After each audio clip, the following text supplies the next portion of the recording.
that's my encouragement for anybody that, listens to the fullness of this conversation was just have the courage to step out there because that goes so far. And that is the stuff that's going to stick with you more than anything is the resilience and the courage because not everybody has the courage to put it on the line in front of everybody where it's 1v1, all eyes are on you. Um, and be willing to be the man in the arena. Gabe Christenson might as well have been born in the wrestling room. Starting when he was a toddler, Gabe finished high school as a 4-time place winner and 2-time state champ for Southeast Polk. He started his college career at Iowa before transferring to Virginia, and he just finished up his final year at Northwestern. Although injuries dampened his college years, he still looks at his overall experience with much gratitude. I'm Kelby Bachman, and this is Let's Talk Wrestling. In the heart of West Union, Iowa, lies a hidden gem in Euphoria Coffee. Owned by local residents Nicole and Shane Havenstreit, they source everything they can from local vendors. From hot and iced drinks, to savory breakfast burritos, to baked goods, to botany tea, and even homemade waffles, Euphoria Coffee is a place your entire family can enjoy. You can find more information at drinkeuphoria.coffee2go.com or visit their Facebook page. And we also have a special gift just for you. Next time you stop in, you can get a free baked good with a $20 purchase. Just mention the Let's Talk Wrestling podcast. Euphoria Coffee. Our purpose is deeper than coffee. What are you up to? Um, Today I gotta get some schoolwork done. Kind of get everything prepped. I've got my shoulder getting operated on tomorrow, so Really? yeah. So Is finally that getting that fixed. That's an old one that I just was like I was too stubborn to get done. As you know, you know. why? Why? Why were you too stubborn? Well, so like it happened probably my freshman year or so, and it was just like, all right, well, I want to train in the off season. Like I gotta get better, right? Mm-hmm. Um, And then about the time that it started to kind of get bad is when I tore my ACL the first time. And in hindsight, I definitely should have just gotten it done while I was out. But it was like, Mm-hmm. I was just like, knee rehab sucks. I don't want to be doing any more rehab. Yeah. So I never got it done and kind of just compensated. And, but I'm glad to be getting it done now. Since, you know, Yeah. Oh, this is how, interesting to start off like this because I assume a lot of athletes go through that, and so like weighing the. I mean, we have athletes doing it right now. Like weighing whether or not to get it done, and you know, like the options and going under surgery is never any fun, obviously, and you never know how you're going to respond. So like, man, um, and you don't want to do two surgeries at once, ACL and shoulder. Like, obviously, like my first reaction when you said that was like, why didn't you just do them at the same time? But so gosh, yeah. Do you like how often did you kind of go back and forth on that? I mean, whether or not to do it, and yeah, no, I mean, so like, you know, if you go through like college, it was kind of a weird experience where it was like, okay, first year was COVID, right? I was a 2020 grad. So that first year was like that COVID year. It was kind of weird. yeah. They had the empty NCAAs, Mm-hmm. and I was at Iowa that year. Um, and then I left and I went to Virginia the next year and, kind of had been hurt, but it was like, okay, I'm good. Like I'm doing the shoulder rehab, right? And it's Yeah. not coming out that often. So I'm going to be okay. Right. Coming out that often. And then, in my third year, they're like, can you go up to heavyweight? And I was like, absolutely, sure, might as well. Would love to give that a shot. And that was something that had kind of been talked about with different coaches during recruiting too, where it was like, we could see you at 97 or heavy. It's kind of going to be up to you. We think you'd be a great heavyweight. And I remember in high school, I was like, I'm never going to wrestle heavyweight. And then that's what I ended up wrestling. But um, go get up there. Um, and then I tear my ACL that first time, um, that third year, come back doing shoulder rehab.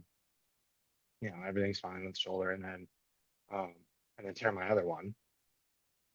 And then it was like, all right, shoot. So then after that, you're kind of like, okay, well, I don't like I got back on the mat probably I tore it in October, so I got back on the mat, it would have been kind of like around the summertime Yeah. and then it was like, okay, well, do I really want to get my shoulder done right now? Because then it's going to be like a full calendar year of just not being on the mat at all. And so I was like, no. Mhm. And then after last year, I was kind of like, maybe I should do it, but this is going to be my last year. Do I want to miss the off season? And and my short answer is, I should have just done it. I should have got it done like that. No doubt about it. I should have Yeah. done it, but it is what it is Yeah. now. Yeah. Hindsight, yeah. I mean, It, um, but I mean that the thing is, I guess like I bet you would have done it if you didn't have these other injuries like an ACL oh, or something like. absolutely. Absolutely. Yeah, no. It's just one of those where it's like, yeah, sure, this makes sense to get taken care of. It's 4 months and then you're able to, start rolling again and then 6 months you're full go. It's like, yeah, sure, whatever. But then it's like, I don't know if you ever had to do the ACL rehab, but it's not fun, man. Really? It's a grind. What's it like?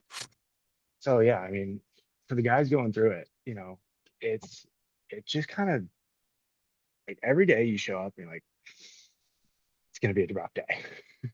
Um, and like you look at it and for a while it's just building up the strength back in your leg. And then us wrestlers, we're not very good at the whole being athletic thing most of the time. So then, you start to do your plyos and your jumping and your sprinting, and it's like it already wasn't very good in the first place, and it's really not Mhm. good now. So, um, but it's something that I builds a lot of character, you know, because you have to sit on the side and you have to watch as others are stepping in the spot that you should be or you want to be, and it's just kind of like a quiet time of what's going on outwardly, but inwardly there was a lot of like fighting mentally to be like, I can do this, I can come back, I can be better than I was. And so definitely a character builder. Wouldn't recommend it if you don't have to do it, but if you Yeah. do, if you're going through it, you're gonna make it through. Yeah. Well said. I'm curious how devastating the second one was. The first one's obviously probably really devastating, but you're like, all right, I'll just come back and it'll be fine. But then the second one happens, and like, I just I feel like from the outside looking in, like that would have been almost like that could have broke you, you Yeah, know? it did. I like so the first one was, you know, as far as like wrestling goes, I was we were wrestling at Queens College, which doesn't have programming anymore, which sucks. Yeah. Yeah. But I was wrestling heavyweight, first 20 seconds of the match. I go double unders, go to body lock, go to pick him up, and my knee just buckles. It's like, okay, Really? So it's yeah, it was like literally, what are you gonna do about that? Right. I tried to finish the match and like I remember it in my family. It was just terrible to watch because I'm kind of like hobbling around. And then at one point I go to like move in my stance with mhm. all the weight on my left leg and I just buckle over and I'm just like on the mat. And I was like, all right, I don't think I can finish this match right now. And so then, yeah. And then after that, it was kind of like, all right, Vision Quest, I'm going to come back. I can do this. A lot of guys have come back from one. Right. Um, and, and then I was wrestling JILO. If you know him at all, he was a Yeah. Virginia U23 world medalist. Now he's at the Yeah. Ohio RTC. Awesome, awesome guy. And we wrestled all the time. But we were doing a match and um, and it was a freestyle match and I was trying to get like this cheap little turn that I used to do in freestyle um and I had done it to him before so he knew how to defend it. And so Hmm. basically it's like you kind of step over the top and you lock around the leg and you just kind of feel which way they're going, you get the cheap turn. Well, the way to defend that is you just come straight up, like you just come up back. Yeah. And so I could feel him doing it. I was like, oh, I'm gonna get bombed on my head right now. And then I tried to kick out, and then that just my foot was locked, and it was just Wow. done. Um, And at that point, I'm a senior in college, and I'm like, am I ever gonna wrestle again? Yeah. Like, am I ever gonna get the opportunity to do this again? And I mean, that's a demon to wrestle with in itself, Yeah. and so um, there were a lot of days where it was kind of like, is going through rehab again, like at the same intensity. Because the second time I went with even more intensity towards Really? my rehab, because it was like, okay, well, I don't want this to happen ever again. But then Yeah. also you're just like, I got to keep up with my left knee because it's been overcompensating for my right knee. And Mm-hmm. then I got to get my right knee stronger. So you're doing everything double. Oh, weird. Okay. Yeah. And Huh. so right, just like a weird thing you don't think about. But you're in the middle of that, and it's just like, I mean, am I ever even going to get the chance to do this again? Um, and so, what a blessing that I was able to. I mean, Yeah. you talk about gratitude for putting on your shoes, and that's something that, like,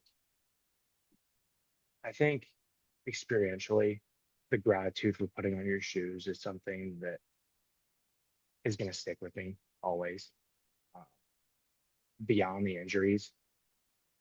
Um, just looking at what happened at like UVA. So I don't know if you remember 2022 in November, there was a shooting there. Um, Yes. and Yeah. five student athletes were shot, four football players and a track athlete. Three of the football players passed away. Um, and and when you put it in perspective of, of that, like getting to put your shoes on again, really, like it's gonna be okay, even if you Yeah. don't, So Yeah. Wow. I didn't put two and two together that you were there when when that happened. Um, man, what a like you said, kind of a way to put something in perspective when something like that happens. I mean, had you were you going through rehab at that point in time no, or so I literally like I shared a testimony at FCA, and I read my journal because it was like we so just the entirety of the fact that I ended up at Northwestern also kind of funny, but we can touch on that in a little bit. But it was like, yeah. all right, on that was November 13th. The first home duel that we wrestled in was against Northwestern on November 18th. I tore my ACL on like the 25th. It was like a week from that day. So it was like 2 weeks Yeah. after this had all gone down. And so just a lot of reflection and making sense. You have that happen. It's like it's gonna be all right because there's a lot of Right. other things that are going on. Yeah. But yeah, so it made for a really eye-opening experience. Yeah.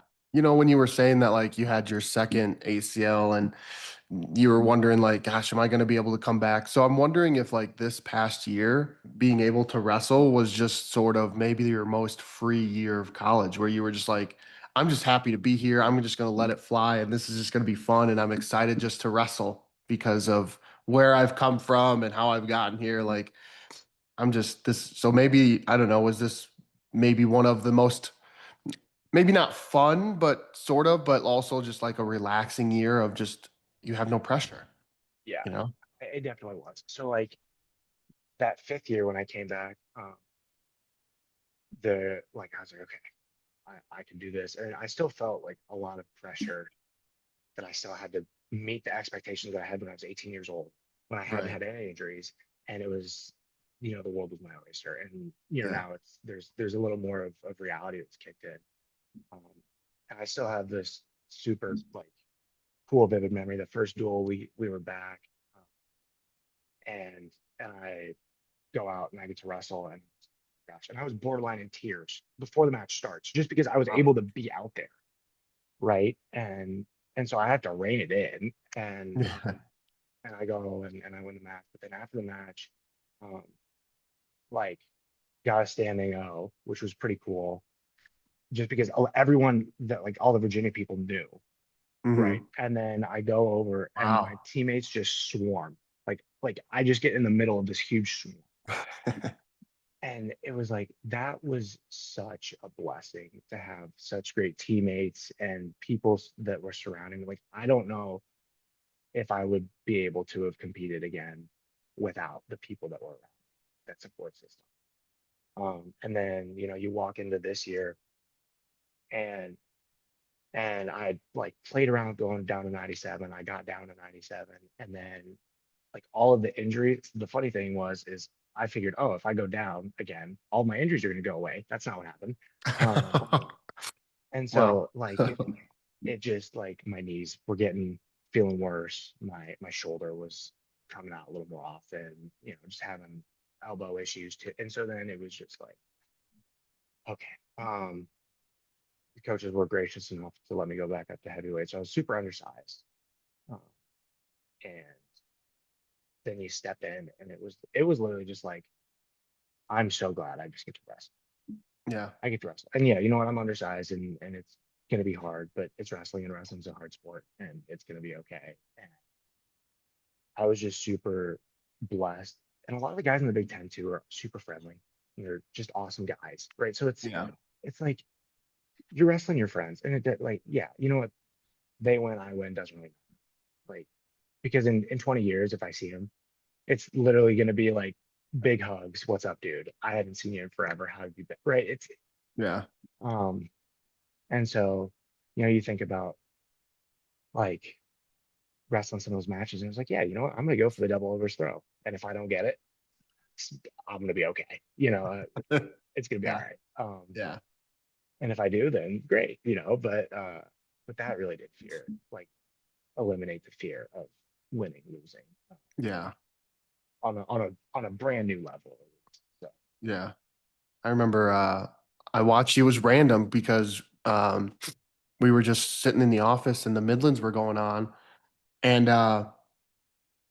you popped up and I was like, oh, I didn't know you were at Northwestern at this time. So I was like, hey, let's check it out. And yeah, you did appear a little undersized at Midlands, but it was still fun to like see you scrap, you know, being from Iowa, knowing that you're yeah, from Iowa and just kind of watching and just seeing like, how cool it was just to have somebody from Iowa, at that stage. So, like I said, it was just kind of random that, we were just sitting in yeah, the office and the Midlands were on, and here's Gabe pops up, Christenson. And yeah, like, oh, hey.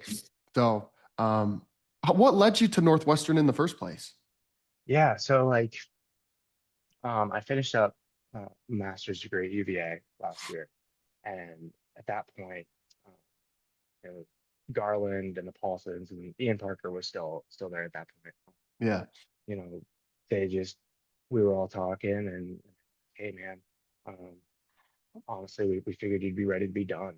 Um, so Did you figure which you'd be ready? Did you figure you'd be ready to be done? no, I wanted to Okay. keep going, and that was just a Okay. conversation that I didn't have with them, and I'm going to take full blame for it because there wasn't a good communication, and you don't know what time is the right time to bring that up, right? Of like, so what's the deal for next? You know what I mean? And so they were just like, we're going to support you however we can. If you want to keep wrestling, we will put in a good word wherever you're looking at.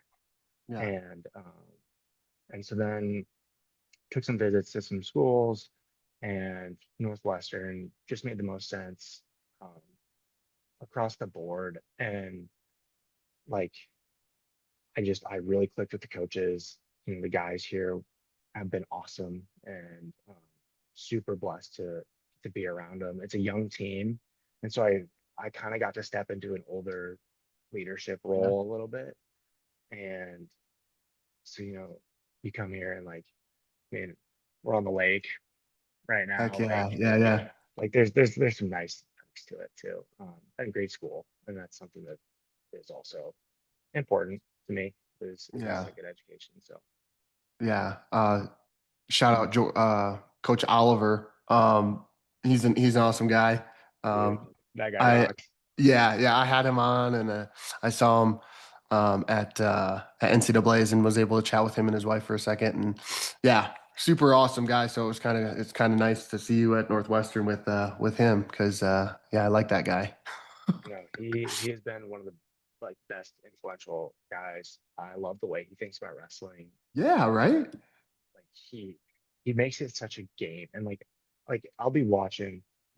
I still go to practice even though I'm not wrestling, right? But like I'm Yeah. still going to practice, and just to watch him like play through positions and never get tired doing it. It's just like it's so cool. It's Yeah. and then there'll be times where I'll go pick his brain, and then like it'll be literally him and I, and it's just like, all right, what would we do here? And I'm a lot bigger than him, Mhm. but he's still like gonna get in the positions and be like, okay, how would we figure this out? And so, Huh. um, as far as being a coach, I mean, he is by far one of the best coaches I've had, and want to give him a Nice. huge shout out. So yeah, Yeah. Yeah. What did you go to Northwestern for? Like, did you go, like, are you getting another master's or yes? yeah, Okay. yep. So I'm getting a master's in sports administration. Nice. Okay. Um, So you're gonna have two masters. yeah, which is pretty cool. Again, Yeah. a blessing that wrestling was able to be the driver for that.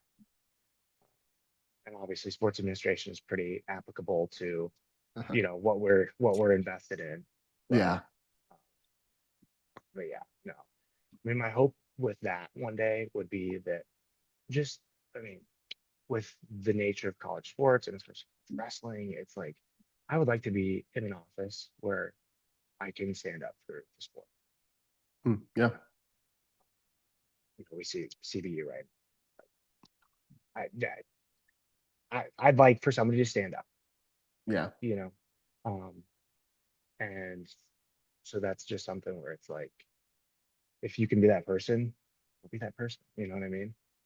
Yeah. Someone in administration, because there's a lot of support from like, I don't want to make this sound the wrong way, but like the worker bees, like there's a lot of support from us. But Yeah, like when you get to the higher where you maybe need more support, and that's where the big support comes from is administration. If you have that pull, you can survive a lot more. Um, but they just don't got it. They just don't have yeah, it. It's it sucks. You yeah. hate to see it. Yeah, no. Funny enough, I actually, the heavyweight at CBU, Tristan, we went to FCA camp when he was still at West Virginia. So Oh, got to see him. really? Yeah, see him every now and again. He's an awesome dude. He's a great guy. Yeah. Yeah, like just, and then I had like Carter Schmidt, Iowa kid, Yeah. wrestled there, and I had a teammate at UVA that also went out there. So it just kind of sucks when it's Right. like we want to keep the sport growing, and it's just hard when you see that. So Right. Yeah. And so like I'm out here at Air Force and our one of our assistant coaches, Elroy Perkin, was there for yeah, 3 years. yep, So like, yeah, it crushed him, Luck like in hindsight, he was glad he took this job out of here at Air Force because that he could be in that situation with them. Um, so like that was, I guess, a silver lining there. But yeah, I mean it crushed him. absolutely. I mean, So just you never want to see that. But yeah. And correct, or remind me again of what FCA is. I'm trying to remember the acronym. But I can't quite. Tim Johnson and I talked about it, and he was kind of the one who opened my eyes to it. So what is FCA again? it's Fellowship of Christian Athletes. Fellowship. Okay. I couldn't remember what the F was. I'm like, I know it's Yeah, Christian athletes, but is yeah, it like faith? But that just didn't sound right. But yeah. Fellowship of Christian Athletes. Okay. And is that a nationwide thing, or do like each schools have their chapter, or how does that work? Yeah, so it's kind of so FCA and then Athletes in Action are the two Yeah, major Athletes in Action. I've heard of players. that too. Yep. Yeah, two major players on college campuses. And as far as Northwestern goes, it's Athletes in Action. At UVA, they had FCA and Okay. AIA, so AIA Athletes in Action, and then Iowa was mainly Athletes in Action. And so you kind of get different across the board. A lot of times, the way I've had it explained is Athletes in Action is more so at the college level, and Fellowship of Christian Athletes is more at the high school level and serving that Okay. population. Really?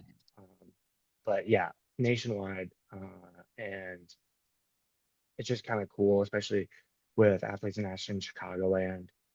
We have Northwestern student athletes who are involved, but then it's also students from DePaul and Roosevelt and other inner Oh, city nice. Yeah. schools. And so other athletes, would come together and get to be able to be in community. And that's something that I'm super grateful for. So Yeah. Um, One thing what I just thought of was Northwestern and like their field hockey team and like their softball team. Like they have some good other athletics. Have you gone, like, did you go to a lacrosse game or field, I guess field hockey, sorry. Did you go watch the women's field hockey or anything like I that? didn't get to watch women's field hockey, but I mean, they're like all of the sports are just, I mean, next level. It's Yeah. which is so cool to be around. Like, um, thinking about like some of the friends, the basketball team is always really solid, and then women's basketball is solid. Lacrosse, like I think they're ranked number one right now, or near the top for women's lacrosse. Really? Yeah, field hockey they won. Trying to think, like some of the other sports, softball's doing really well. Yeah, yeah. So you're just like being at schools that have had a lot of other athletic success is something that I'm super grateful for because it spills over into the community. And it's the same thing with UVA. Like the women's swim team there, they had like 5 Olympians on the team, that Really? were there. And so it's just like, yeah, you go hang out and there's just Olympians walking around the facility and then you have that and that Yeah. culture always seeps over into other sports and it raises the bar. And that's a really cool thing to be a part Yeah. I feel like their lacrosse team is pretty of. Also solid really too. good. And Yes. yeah. And were you there when their men's basketball team? I wasn't. That was 2019, but that Okay, was, yeah. gotcha. I was wondering, but yeah, okay. So, Anyway, their football team was good this year, right? yeah, They they won an were. ACC title. They, they got second. They lost to Duke. Oh, they got lost to Duke. You're right. Dang it. Whoops, Yeah. sorry. Yeah. But Yeah. Anyways. yeah. Um, so I want to. We're we're kind of going in reverse here. Yeah, let's Um, go in reverse.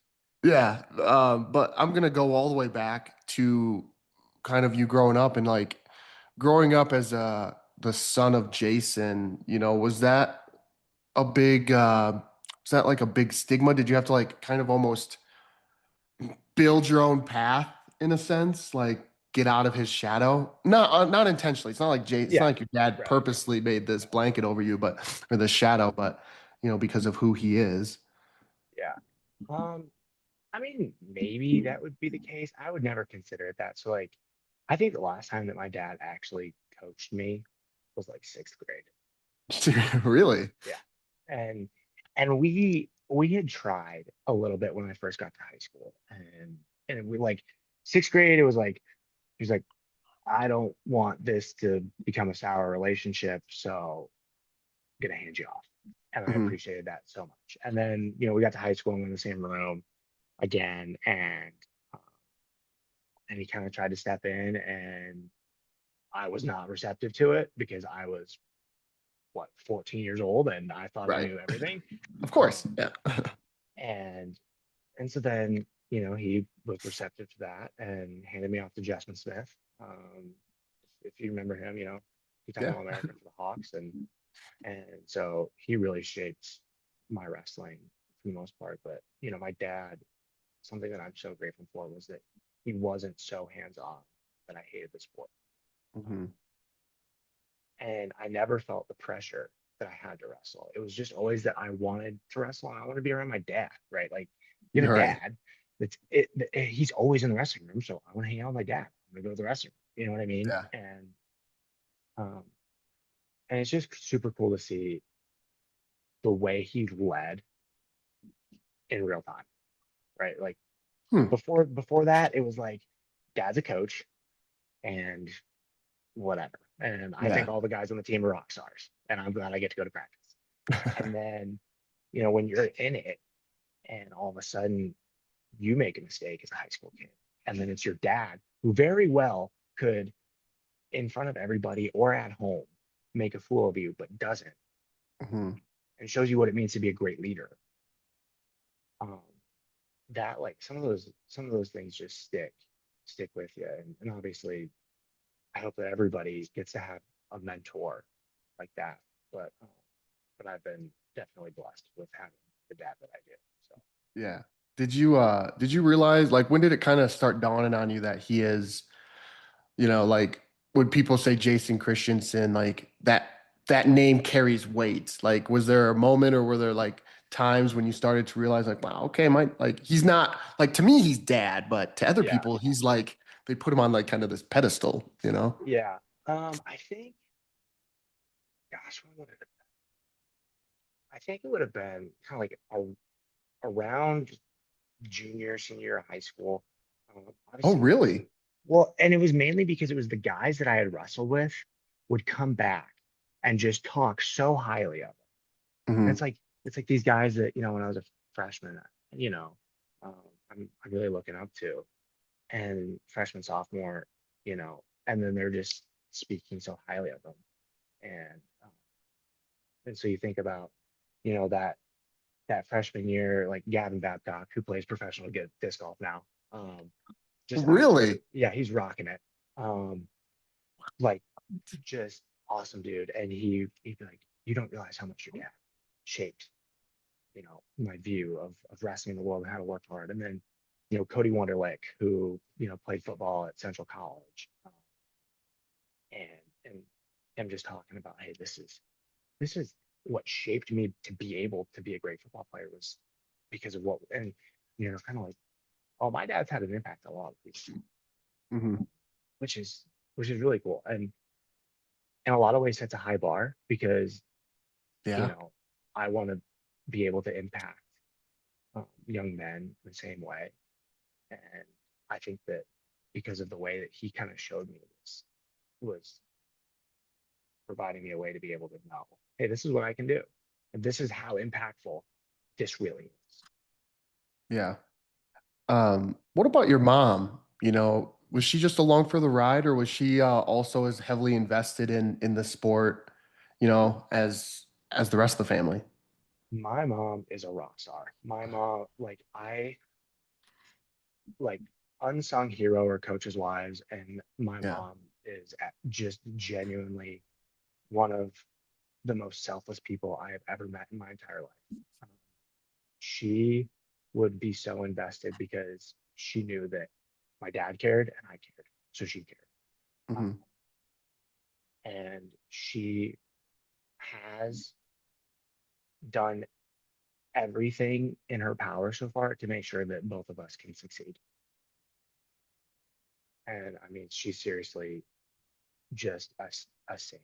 And I can't speak well enough of her because, I mean, when I tore my ACL the first time, she flew out to make sure that I needed, like anything that I needed, she was there. Right.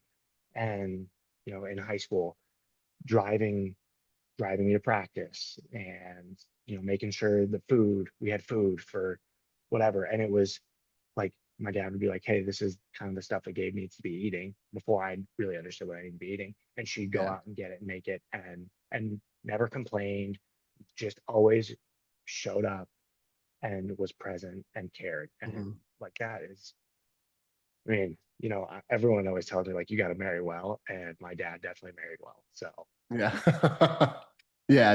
Was she involved? Like, did she know much about wrestling? Do you know, like, what's her background? Did she do any sports or anything, or was she just? yeah, she played basketball and she swam Oh, a okay. little bit and played volleyball, but like she was never into wrestling. Um, it was never something that was on her radar. And my mom and dad met both after they were well out of college. Gotcha. Okay. So, you look at that and it's like, they met because my dad played rugby after college, and Really? yes, Huh. and his we think it would have been his teammate was dating my mom's sister, and so then they all would hang out after the games, and then Yeah. that's how my mom met my dad. So Huh. And she probably had no idea what she was signing up for, did she? she had no idea what she was signing up for. She had not a clue. So you're from everywhere I've seen you're from Runnels, Yeah, right? Where is yeah. Runnels? Okay, so I'll give you a little Southeast Polk history lesson here. Thank you. Thank you. Yeah, not that anybody asked, but so the Rams, Yep. um, the original towns were Runnels, Altoona, and Mitchellville. Oh, So okay. our area. Yep. Um, so as to where the high school is now, um, it's if you just head like 5 minutes east on I-80. Yeah. It's like technically our address is Runnels. It's just as much Pleasant Hill, which is now part of the SE Polk School District, as Runnels. Yeah. But Runnels is a really small town, and it's about 10 minutes down the road from our house, and that's where the township is. Gotcha. But yeah, so I always say Runnels, Iowa, because nobody knows where it is, and I mean not that anybody really knows where Pleasant Hill is either, but Right, right. like But like when I see Pleasant Hill, like I just automatically assume, Southeast Polk. But I love the Runnels. Like that's why I wanted to ask about it was because like, yeah, show some pride to those small towns, you know what I'm saying? Like yeah, like so seriously, yeah, you come from a small town, like you come from Iowa, it's like yeah, I want the small town to be able to get a shout out. So yeah, yeah. Is that where like you grew up? I mean, or did you like where did you grow up? I grew up in Altoona, so just like 10 Okay. minutes, yeah, 10 minutes away, and so it was just kind of funny because it was like just that suburb of Des Moines area. When we first moved in there, our house was the edge of town, Hmm. and then by the time we moved out, it was like 2 miles of just like Yeah. housing, right? It was just yeah, ridiculous. Did you have season passes to Adventureland or what? Oh, dude, yeah, obviously, dude. I was Oh my gosh, I was going to Adventureland as many times as I could. I mean, it was oh Really? my gosh, oh yeah. Well, and then you're in sixth grade. That's the cool thing to do is you go to Adventureland with the boys, right? But yeah, that's just how Um, it is. in sixth grade, it was I rode my bike around town, Yeah. with the guys. Oh yeah. Oh, it's funny. Adventureland with the boys, sixth grade, Oh yeah. How much were season Um, passes? Like I'm curious now. I don't even know what they were. Yeah. I don't know. Because like we would get season passes at the pool, you know? Yeah, for sure. Yeah, yeah. But um, yeah, no, and like I saw you had Aaron Meyer on, Oh um, yeah, yeah. and like Dr. Aaron Doctor Meyer. Doctor Aaron Meyer, and then also everyone in that family's a doctor, dude. Yeah, I know. Doc, Dr. Aaron, Dr. Alex, Dr. Todd, like they're all doctors. Yeah. And yeah, it's his mom? No, no, not his mom. Yeah, but Alex is out in Durham, isn't he? Yep, he's at Duke. I mean, I can't think of a like that is an amazing family. Meyer family is they're wonderful people. So yeah, it was cool to see you had Aaron on. Yeah.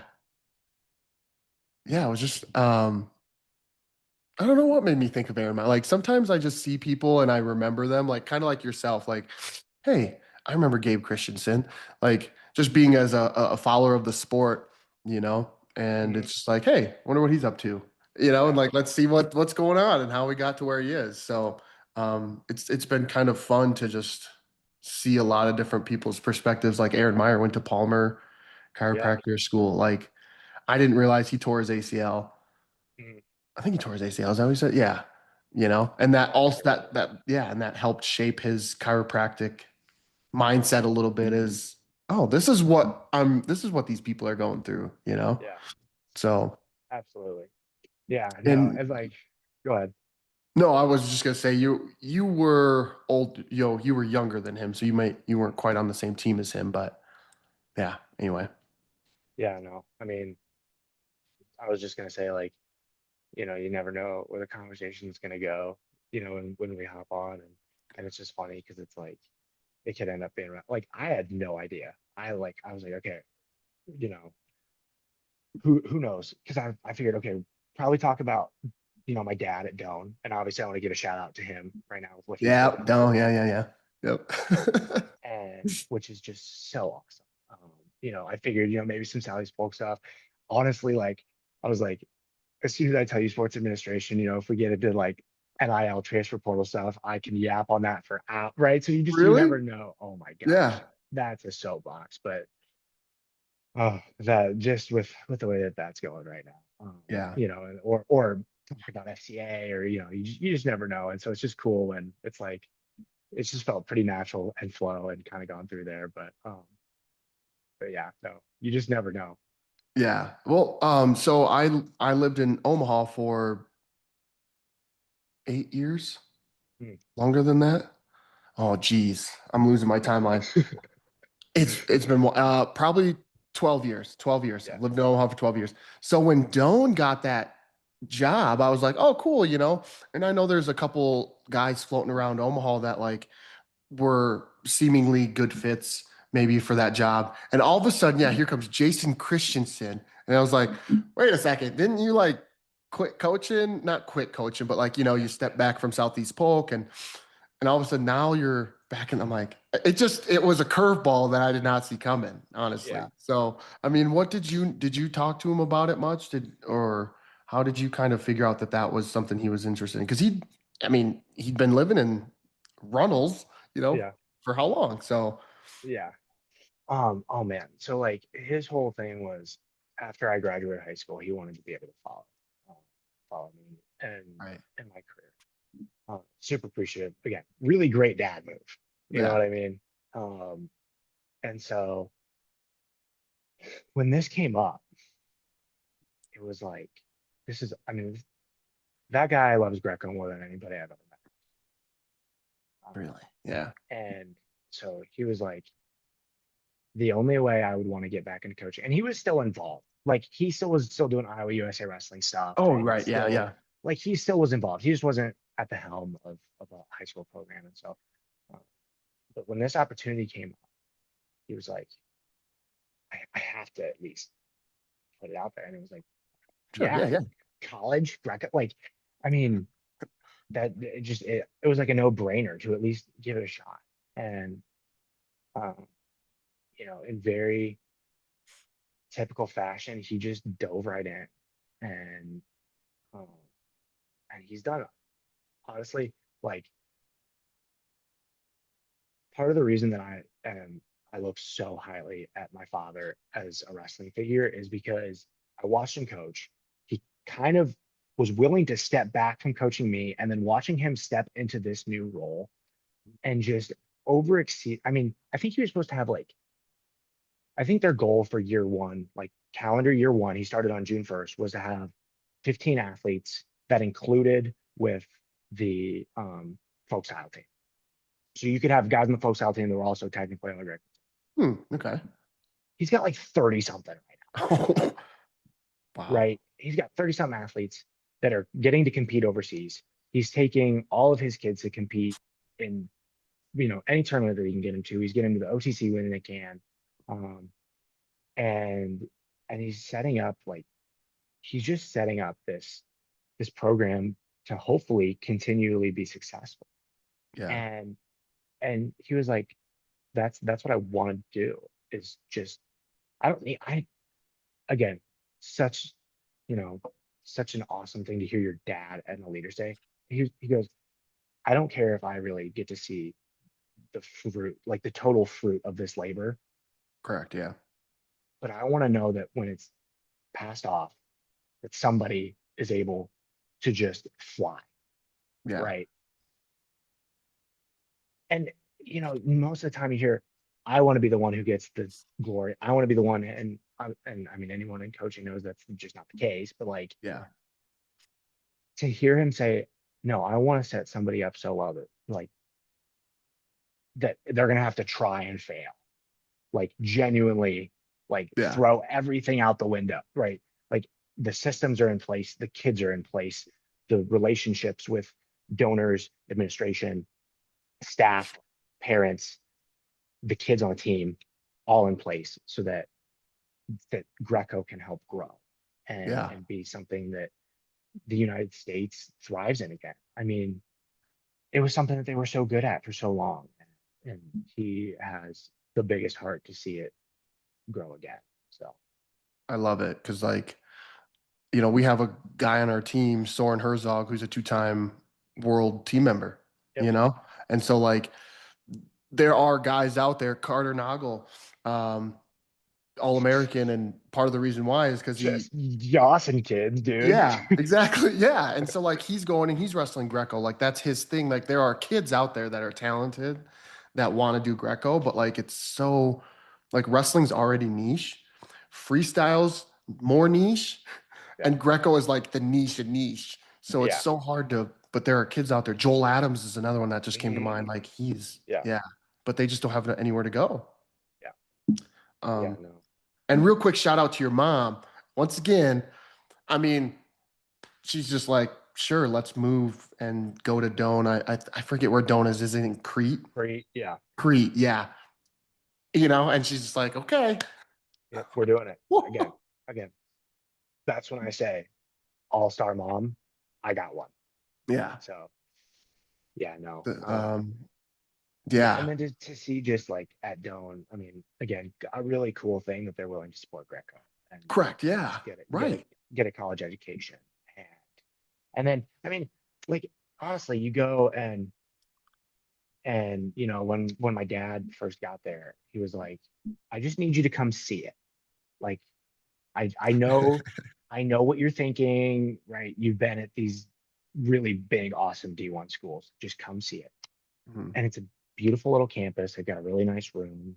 They've got two rooms technically. They've got their women's freestyle room and then their folk style room. Mhm. And then they're going to be getting a new facility here, and Really? I think they're going to be getting. I don't remember if they're going to have three rooms or if the freestyle room is going to also be like a freestyle Greco room that's just bigger. Mhm. But um, but to see a school support women's freestyle, men's folk style, and men's Greco Wow. is is really awesome from an administrative Yeah. standpoint. And so, uh, you know, as far as like wrestling goes, yeah, you know, something that is a personal philosophy is like, right, we have a sport that's a means to an end, right? Wrestling provides the life skills to be able to be disciplined, to stay motivated, to succeed in the real world, to learn how to lead well, to be able to be the person that can be relied on, right? All things that Mhm. happen in the sport of wrestling. And then you get a college degree that opens the door, right? And so, you know, especially nowadays, college degree doesn't always mean you have the job that you planned on, but it's going to open a door Mhm. and to provide an opportunity for men and women on all styles of the sport. Just I think is really cool. So wanted to shout that out while I'm on Yeah. because you know I think it's awesome, and yeah, so Yeah. And last, I want to touch on that too, because something just came to mind when you said that. But at the state tournament, the high school, Nebraska high school state tournament last year, yeah, last year, every participant got a Doan, like a little Doan thing for their bag that said like on the back, I think it said like state qualifier, but on the other side, it said Doan University. And I thought that was like, we were talking about, it, I think as a staff, because I coached there for a year mm, at a high school, and like what great marketing that is. I mean, I don't know how much that costs, but probably didn't cost a whole heck of a it lot, can't but cost that much, right? no, Yeah, but everybody got one.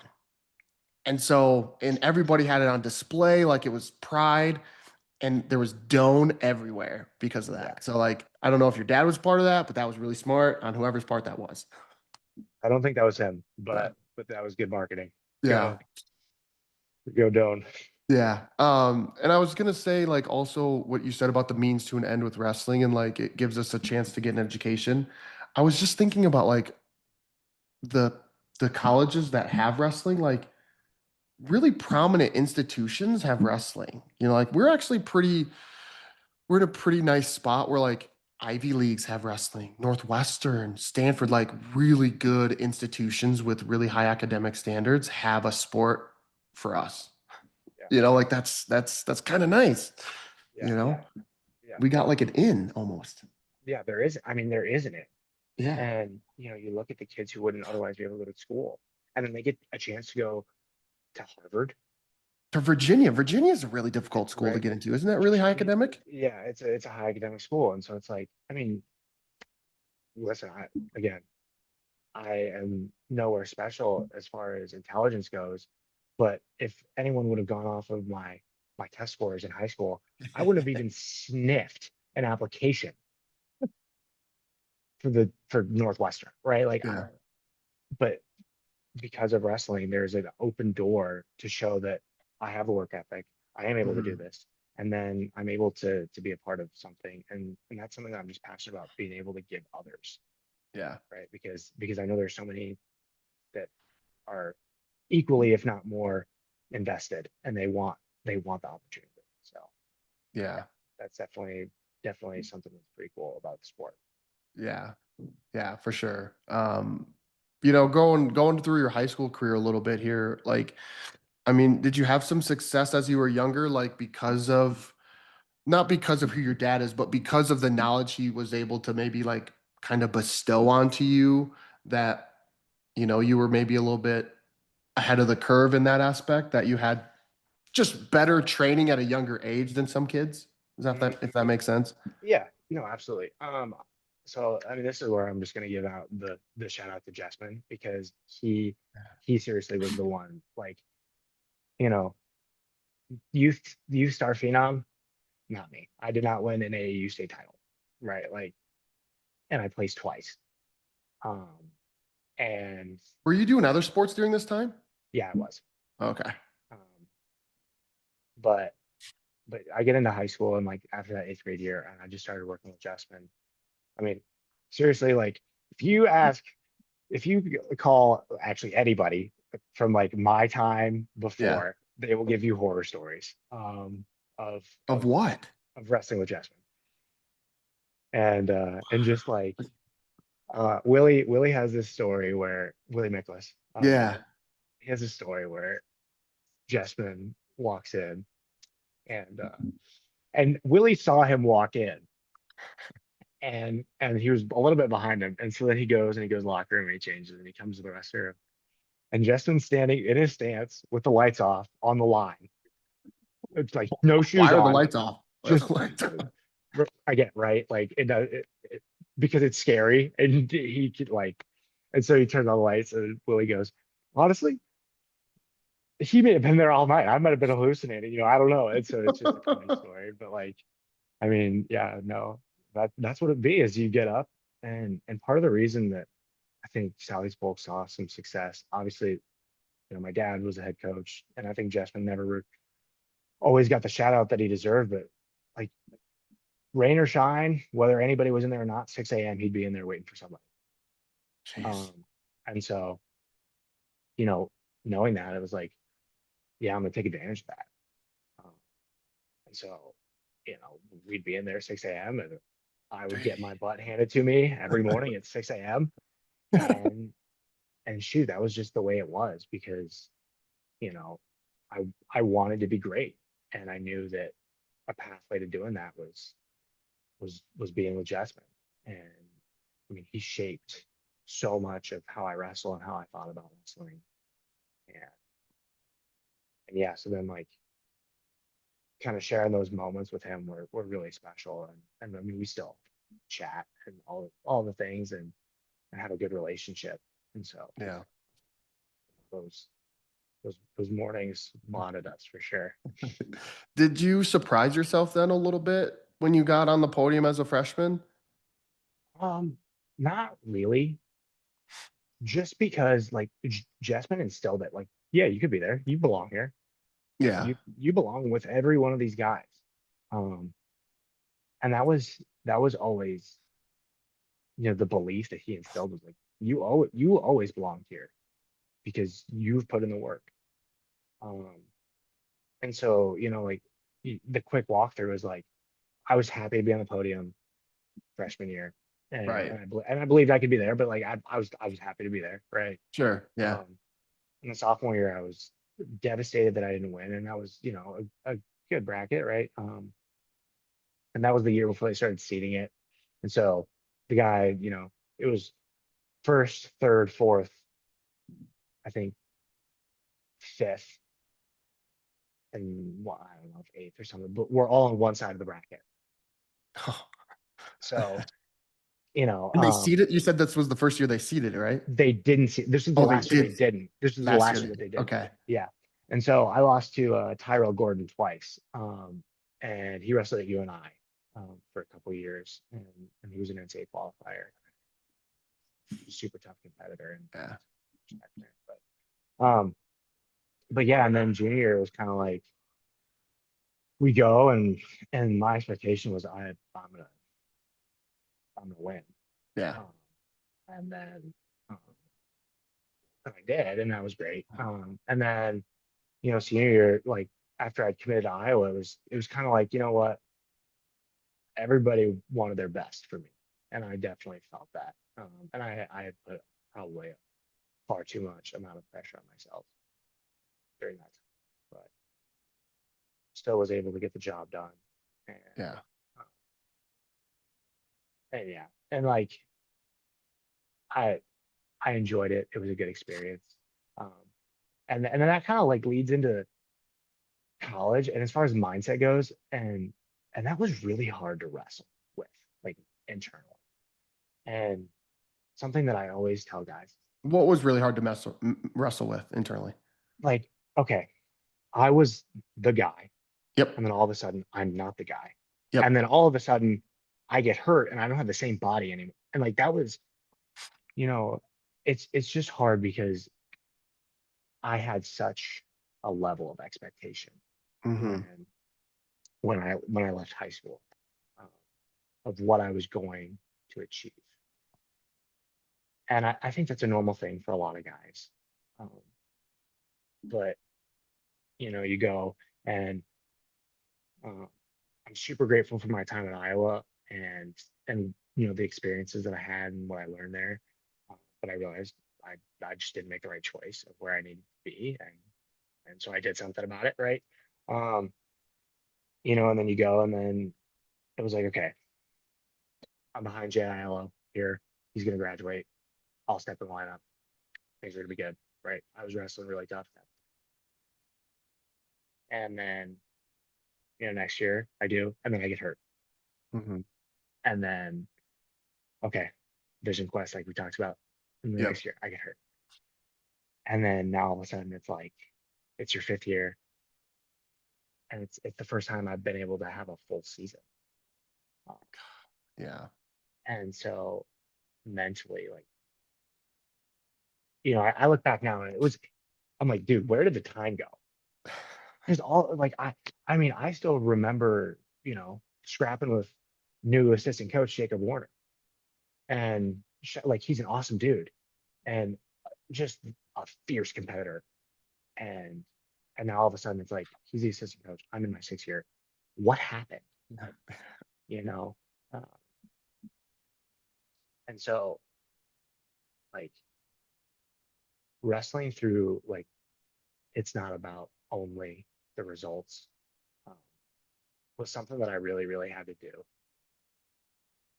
But you think about, I mean, if you think about the guys that you've interviewed, I'm sure, a lot of them are awesome dudes who have come on and told great stories. And that's such a blessing and so cool that you're doing that and that you're allowing, me and others to be able to do that. But, you look at them and it's like, these are good people. And this is why I like having them on. Pretty But, much. right? Yeah. Yeah, Right? Like, I got going, like I started doing this. I'm like, God, he's a good dude. He was a good dude. And like I just kept saying it after every interview, like, okay, like everyone's just a good dude. Or a good woman, because I've had females on here too, but yeah. like, yeah, not to interject, but yeah, pretty much. Right. And so again, it means to an end, it's like in 20 years, nobody's going to be able to take away. And this is the beautiful thing about the sport of wrestling. This is why I love the sport of wrestling. Is right. It was only you out there, and nobody can take away what you did. But no matter what you did, I would much rather you be an amazing human being, um, who's serving in the community and leading others well, than if you were a national champion, because that's really great. But if you don't treat people well and you aren't actively making the world a better place, or at Mhm. least, in an effort to do so, um, then that just kind of sucks. I mean, just like straight up, like Yeah, that just pretty kind of much. Yeah. sucks, you know? So that's part of where it's like, hindsight, what God did through these 6 years, I can't help but be grateful, even though I never reached that, you know, podium in March. And it's just like the reality is if I let the fact that I did or didn't get a little wooden plaque with some metal on it and march define the rest of my life, I missed the mark, and that's something that's really important because that striving for a goal is amazing and absolutely everybody should have it. But if you can't step away from it and realize who you are and who your identity is outside of that is has no tie, because like your mom and dad love you not because of any award. Like I think one of the favorite examples that I've ever seen is like when a little kid picks up their crayons and they draw something. They draw the sun and mom and dad and them, right? And you bring it to their parents. And it's like, look what I did, Mhm. right? And and the parent is always gonna be like, "Yeah, you did a great job." Yeah. Right? No good parent is gonna be like, you know, that sucks. So you should toss that. Um, and and the reality is like the people that are around you that truly love you are going to love you regardless of any accolade that you achieve. They're gonna love you because the person that you are. Um, and so the awards are great, and they definitely open up an opportunity to be able to tell stories and share Mhm. how you grow and and do amazing things. But the thing that I'm rooted in that I want others to be rooted in is that your identity just is not in the fact that you won or lost a match, right? So Yeah. that's something that's been big in my life and been big that I try and share with others. Yeah. And I appreciate you saying that because I feel as if, you could have a lot of resentment. You could feel some type of way about how this whole career played out. Like, and no one would really blame you for it. Yeah, if you held on to it for 20 years, that'd be one thing. But like, I mean, it just sort of just ended. Like, Yeah, yeah, in this moment, like I would not have blamed you if you were sitting here kind of mad, kind of resentful of the sport, kind of wanting to like distance from it because of all the time and energy and effort you put in, and this is what you got out of it? yeah, Like, so I'm just curious how you are in this place that you're in and have this mindset when, you know, somebody else who might be listening is going, gosh, I feel the exact opposite because of I didn't achieve of what I wanted to achieve. yeah. Um, yeah, I'm gonna try and keep this as concise as possible because this could be a very long conversation. But I mean, for starters, one, I was upset. I was really upset, and that's a normal, natural human emotion. But when it comes all the way back to faith, I look at biblically, who does God say that I am, and I'm going to root myself in that because no matter what, um, again, my identity doesn't lie in what I do, right? Mhm. I think one of my favorite things from one of my favorite lessons of Genesis 1 is we're called human beings, not human doings, right? Your identity is not in what you do, it is in the fact that you were made as God's child. Um, and that's a great place to start, right? Yeah. Just as we go. But the other thing too is like I look at what happened over the time and it would be so easy. But then I look back and it's like, no, but this shaped me into who I am. And my heart at 18 was to be a national champion. Whereas my heart at now 24, I want to serve others. And so if by that, property that somebody else is able to learn that it's going to be hard and it's going to be okay. And you were made with emotions that are very logically implanted, use them wisely, but don't let them overtake you. Right. Like, I mean, Mhm. that's a good lesson in itself biblically too, of you're more than your accolades, you're more than just your emotions. Um, And then, we go back to the experience at UVA with the passing of the athletes and my friends. Um, and I remember so vividly that time. And it was a scary time. And again, perspective, like some of my friends lost their lives. So to tie your shoes and put on an ankle band and shake hands and be worried about wins and losses, it doesn't quite compare. And even to that point, and this is something that I wanted to touch on too, is one of the people who survived. His name is Mike Collins. He was a running back, and his nickname was Iron Mike because he was probably 5'9", 5'10". If I'm undercutting his height here, I'm sorry, but he's not super tall for running back, and probably about 195 pounds. I mean, he's just a tank. Um, he is one of the most amazing dudes that I've ever met, and the most courageous man I've ever met. Um, and he survived that night. Um, he was going through, I don't remember how long his surgeries were and how many. He had multiple surgeries. I think it was like 12 hours or so of surgery. Um, and comes back still open about his faith, open about his wrestling with God of why did this happen. But he didn't transfer because he was like, these guys need me here to show them that we're more than what happened to us. And then he rehabbed and came back and played football again. He played football again. And like, I mean, if I start crying here, forgive me, but I remember watching him just like run onto the field and score it. My friend very well probably should have been dead, you know, not less than a year ago. And he's the one carrying the flag out on the field. It's going to be okay. Dang, yeah.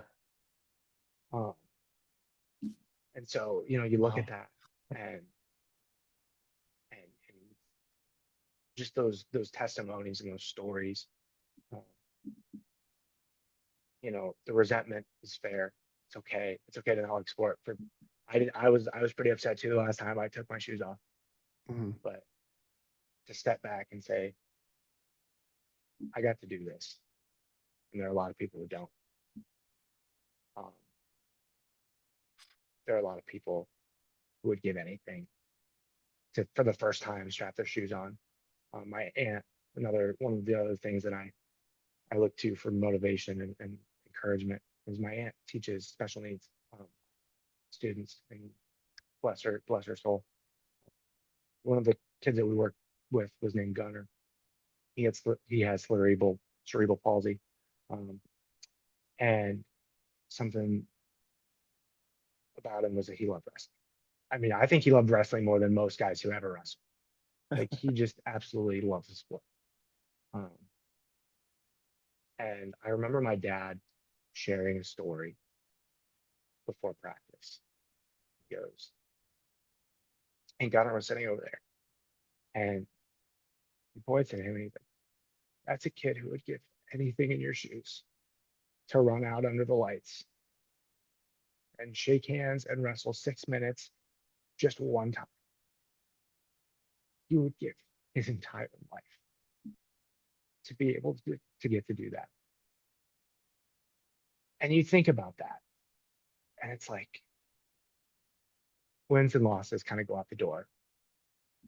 And I'm just more worried about, did I compete with all of my heart and all of my soul and honor God in a way of how I compete and honor those who have come before and who will go after, that look to you as example. So I know that got pretty real there, but it's a real sport, and Right. and it's the realest. I mean, honestly, like, so keeping all those things in mind is something. that I encourage others to remember, because everybody's got that. I mean, not everybody's going to have the experiences that I have had, um, and thankfully, um, 'cause it's really hard to walk through all that, Mm. some of that stuff. But I know that everybody has somebody that they can turn to and say, whether it be your dad or a friend or somebody else that they can turn to and say, if you're the only reason I tie my shoes today, then you're the only reason I tie my shoes today, but I'm gonna go out and give it my all because you are the only reason that I tie my shoes. Yeah. And so, yeah, Yeah. I appreciate you sharing that. I think a small part that I took out of there was also that, you did feel the resentment. Like you're not immune to that either. Like, yeah, it's just how you dealt with that resentment was with these experiences that you've had, because it's okay to feel that and to have that emotion. Like we're not saying that you're weak or that you shouldn't feel resentment, but you know, keeping it in perspective of life in general helps you move past that a little bit quicker, yeah, and wow, yeah, you've had quite some experiences, and yeah, to be like the person that you are, it's pretty, I don't want to say remarkable because I don't want it to sound like it's special. You were just a good person and you just have happened to have some things happen, and here you are at Northwestern. Like, yeah, you've, yeah. yeah, I don't Yeah. I mean, that's know. Like, that's like that's yeah, that's real life. And I mean, shoot, I said this to my mom a couple weeks back, but it was like, they tell you that college is supposed to prepare you for real life. I feel pretty prepared. I'd say.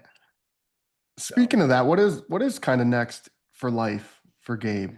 yeah, so that's the $1 million question. I'm trying to Yeah. figure that out.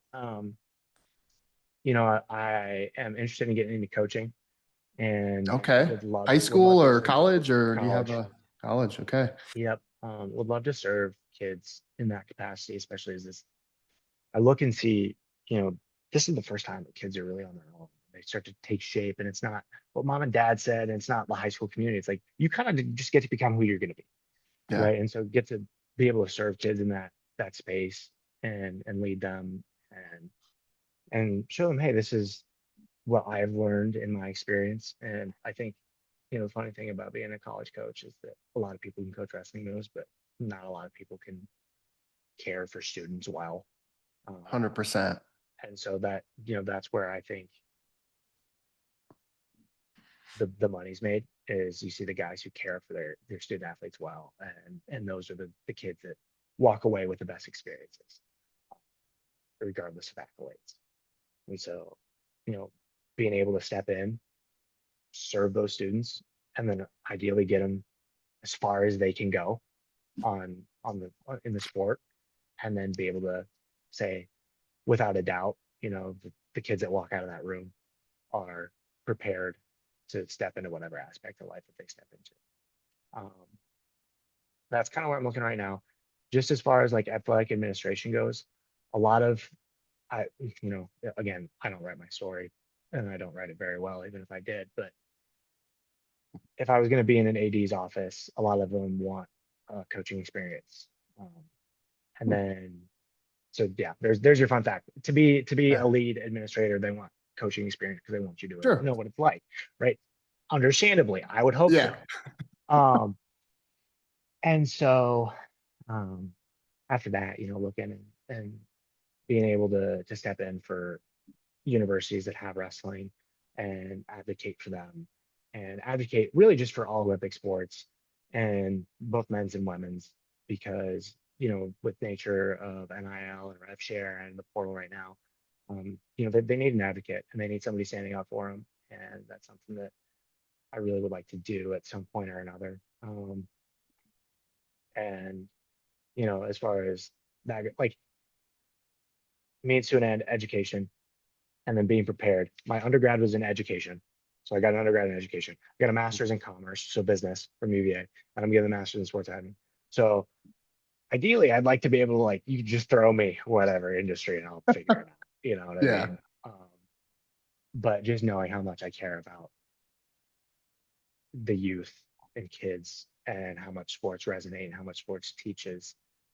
And then along with that, I also have the business skills to be able to step into an office and say, I understand this and I also Mhm. understand the sports. And so let's make this the best experience for student athletes as we Yeah. possibly can. So Yeah. that's one thing. I mean, dude, if you asked me what's next, I could, oh my gosh, I could tell you that. I could tell you I would love to go into ministry overseas at some point. I could tell you I want to own a coffee shop. Like that's I love coffee, dude. Um, I mean, there's so many different things. Like I'm definitely a dreamer where it comes to Yeah. like, you know, if it comes up in my mind, I'm gonna at least play it through, you know. I bet I wouldn't be surprised if in like 10 or 20 years, all three of those have probably happened at some point. I know, Like, right? Like, you uh, know, I was just thinking also, there's it's a slim chance because of not because, but there's a slim chance, but there's potential that you could be your dad's boss if Doan needed an athletic director, and all of a sudden you became the AD there, you could be your dad's boss. How cool would that be? that would be terrible. I would just say no. No, Nope. Nope. no. Sorry, Dad. No, that doesn't feel right. He I mean, I looked to him for so much. I mean, for me to even have a quote Hey, unquote man. position, I'd be like, you know what, just give him the job, whatever. You know what I mean? Yeah. Man. How did I was wondering, you know, when you transferred to Virginia, I feel like it was kind of was it mid-season? Yeah. How does that work? So with the portal, I did one full calendar year at Iowa and I gave it a shot and I was kind of like, okay, you know what? This isn't for me.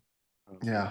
and the coaching staff, again, um, they were super understanding and they were like, this isn't for everyone. And we know that. And we're sorry that, it didn't pan out. And so, one thing that I'm hopefully going to do is be able to talk to them and let them know how grateful I am for my experience. And obviously, it's kind of weird as you exit out and you're still competing to be able to do that. But you see all the hate online, or at least I had kind of with the brands and the way that I'm like, dude, they finished with 7 AAs, like they did fine, you know. And I am super grateful for my time. And again, about resentment, like if you would have asked, you know, 19-year-old me, I'm sure I would have told you I resented Iowa and I hated everything about it. Um, Yeah.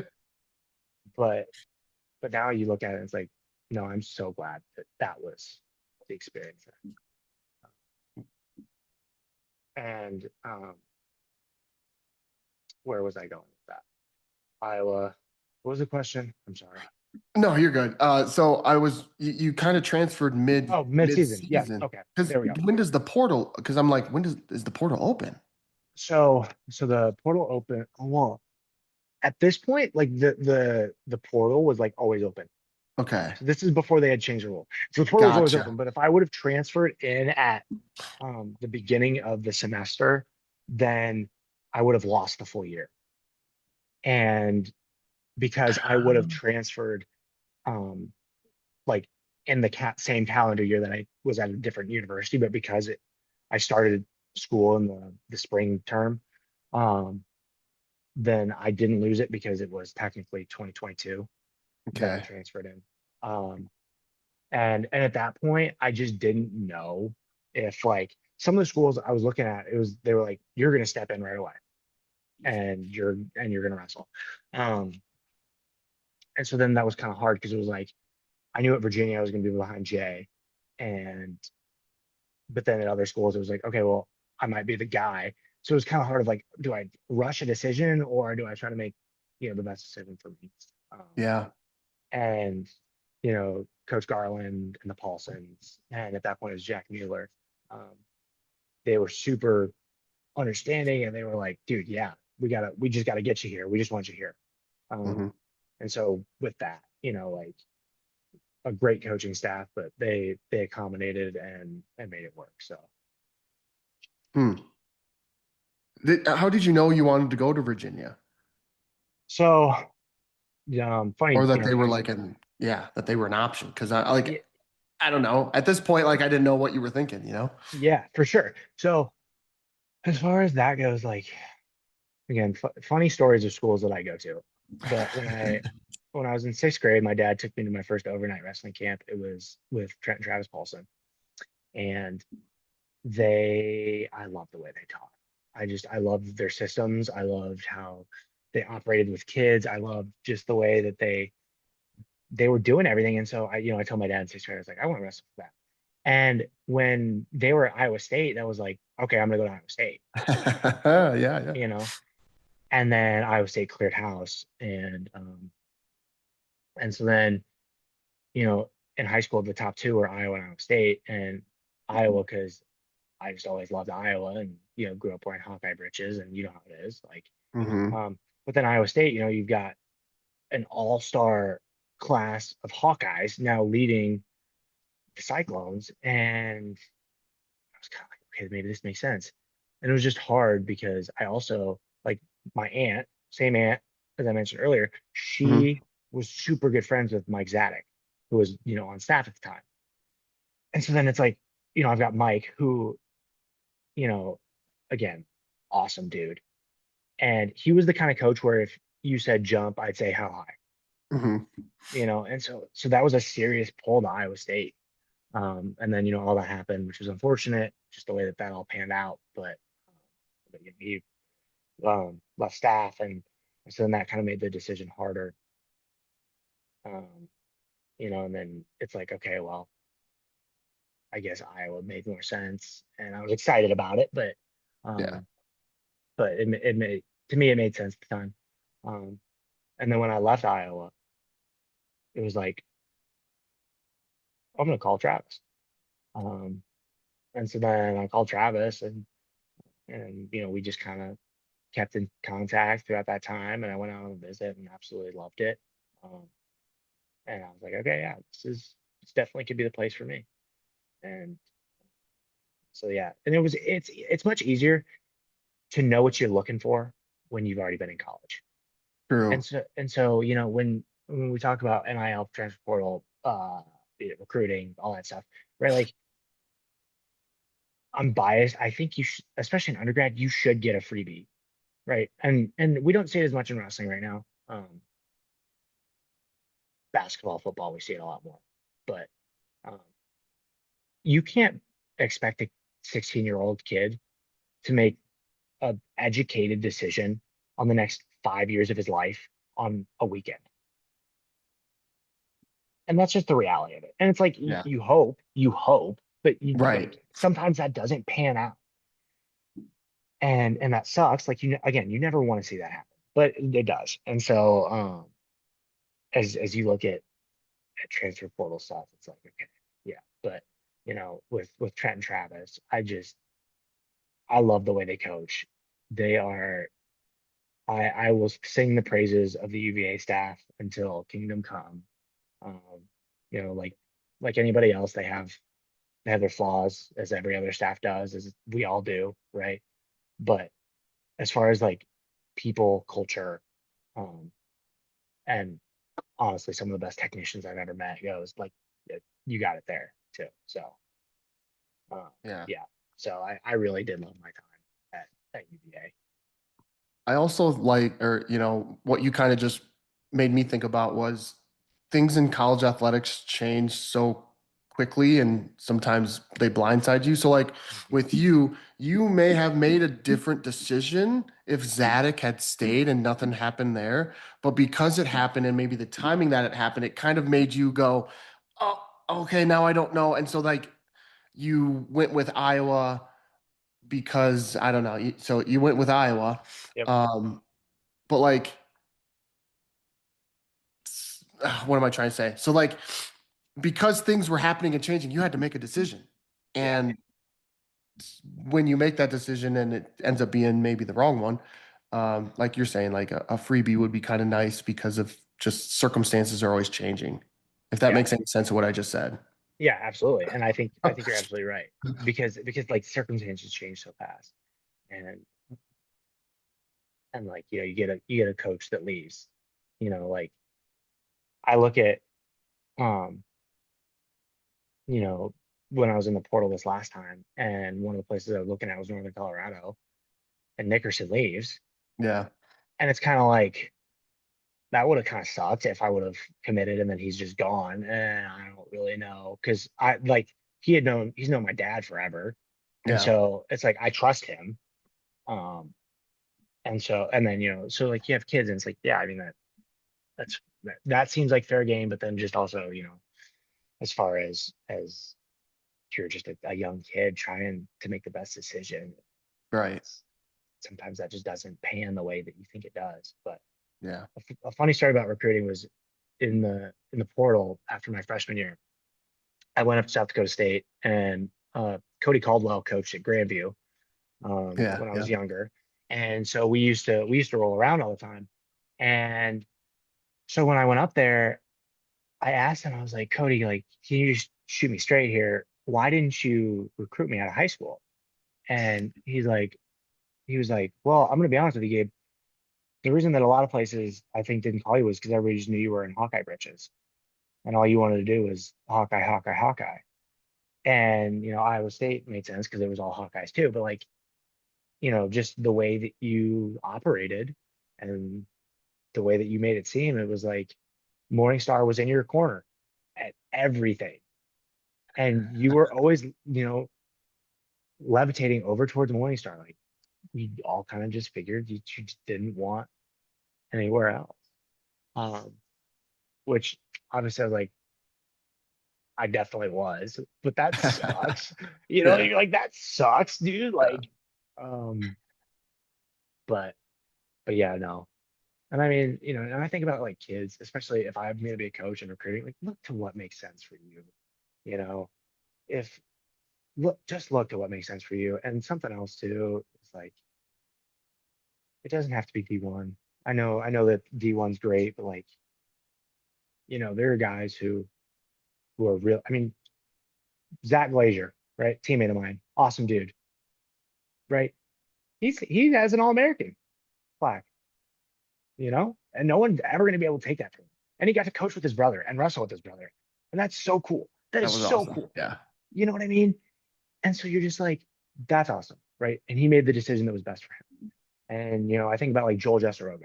I don't know if you know who he is. He was in Iowa. He was a Southeast Polk kid. I've had both those guys on my podcast. Okay, awesome. So Yeah, love him. Joel up at South St. Cloud State. Yeah. Yep, right. Like he made the best decision for him.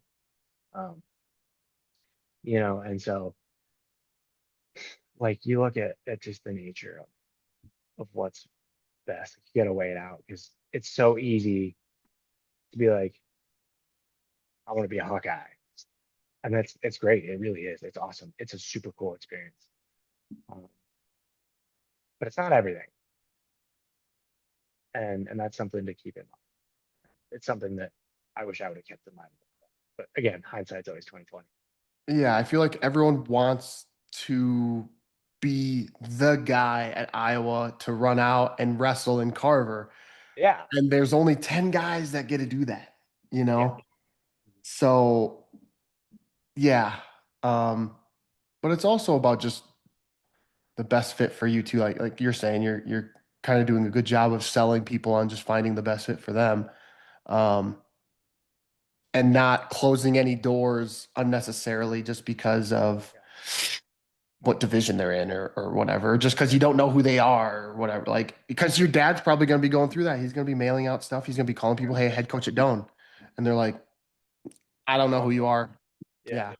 So just, But I mean, yeah, no, it's so important. I mean, you look at Air Force, an amazing school, a super good academic school.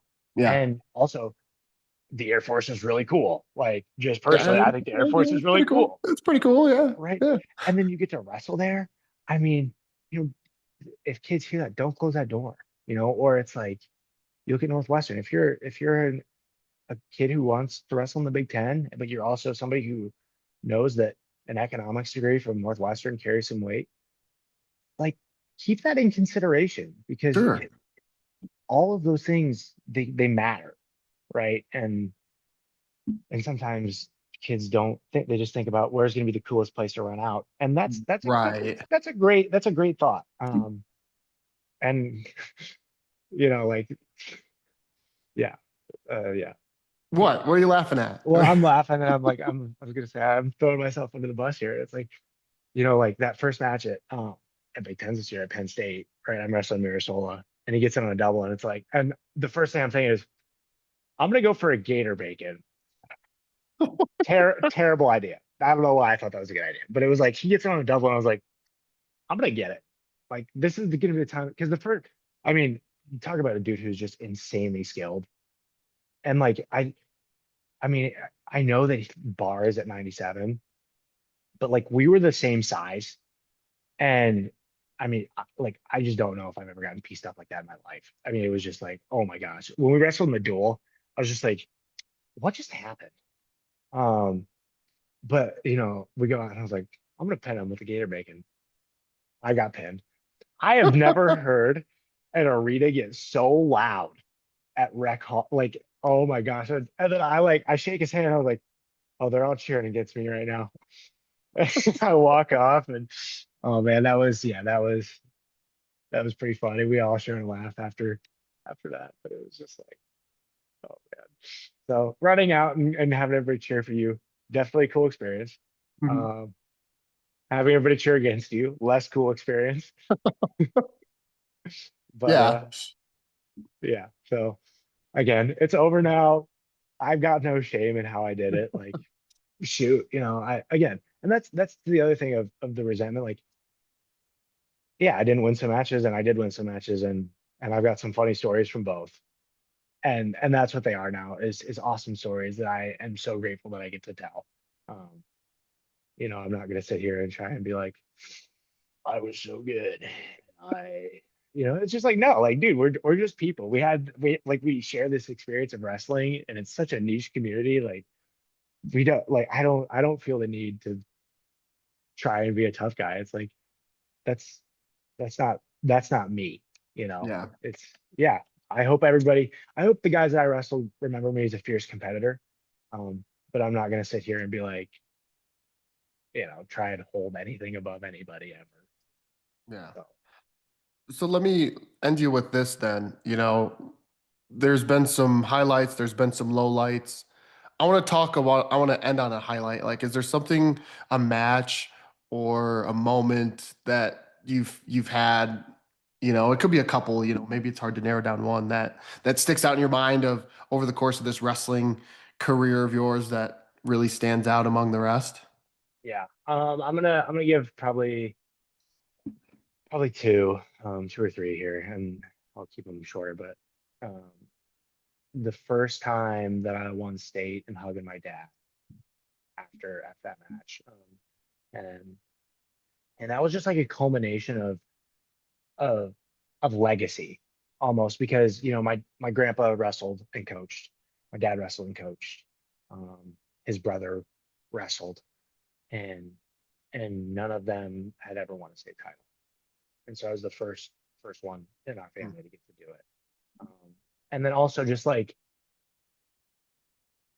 nobody else saw everything that I did except for him. Like he Mm. knew. So get to share that moment with him on the floor was a really special experience.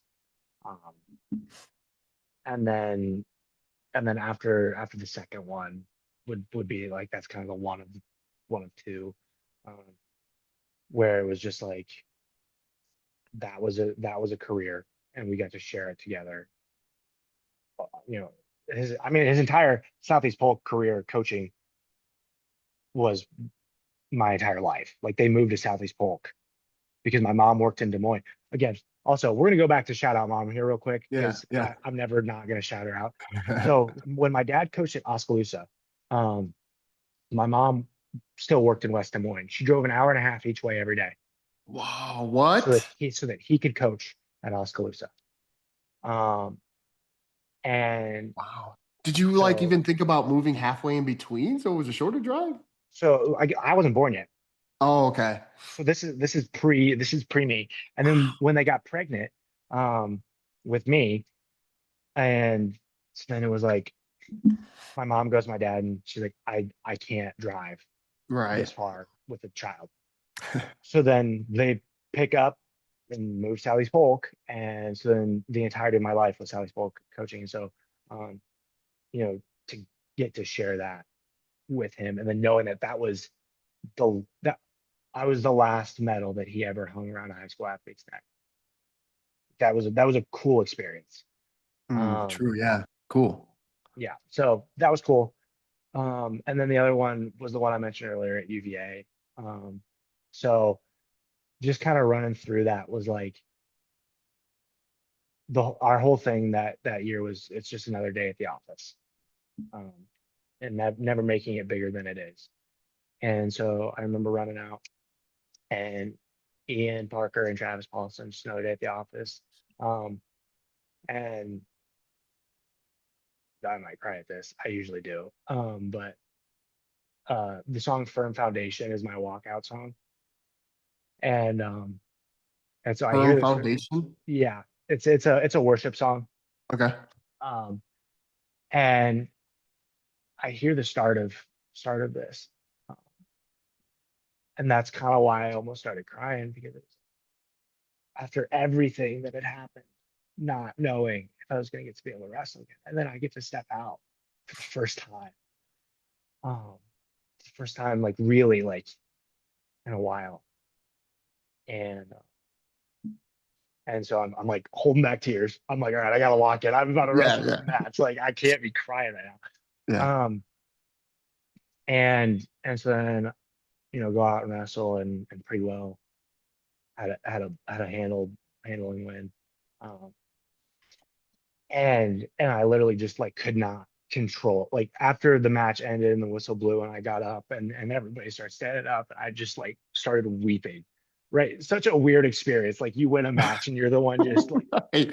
Yeah. weeping. And I look over at my parents who have done so much for me and they're also crying and the coaches are crying and like my teammates are like, you know, and um so I take a moment and I run over to them and like I said, it literally was just a swarm. Like I run over and it literally like I had my hands out and a couple guys just run in my arms and then everybody just like runs around me. And it's just like one big dog pile essentially. Um, and so, like that was definitely one of the highlights. And like to end on the note of that was just like one thing that I really found myself proud of. Like there's not a lot that I really can say as far as my college career that I would be proud of. Um, Yeah. but the resilience. Because like at a lot of points, I think anybody would have looked at me and said, just hang it up. Yeah. 100%. And And they wouldn't have blamed you for and it. nobody would have batted an eye, right?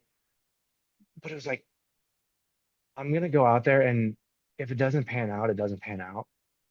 But at least I had the balls to step out there, And so that's my encouragement for anybody that, listens to the fullness of this conversation was just have the courage to step out there because that goes so far. And that is the stuff that's going to stick with you more than anything is the resilience and the courage because not everybody has the courage to put it on the line in front of everybody where it's 1v1, all eyes are on you, um, and be willing to be the man in the arena.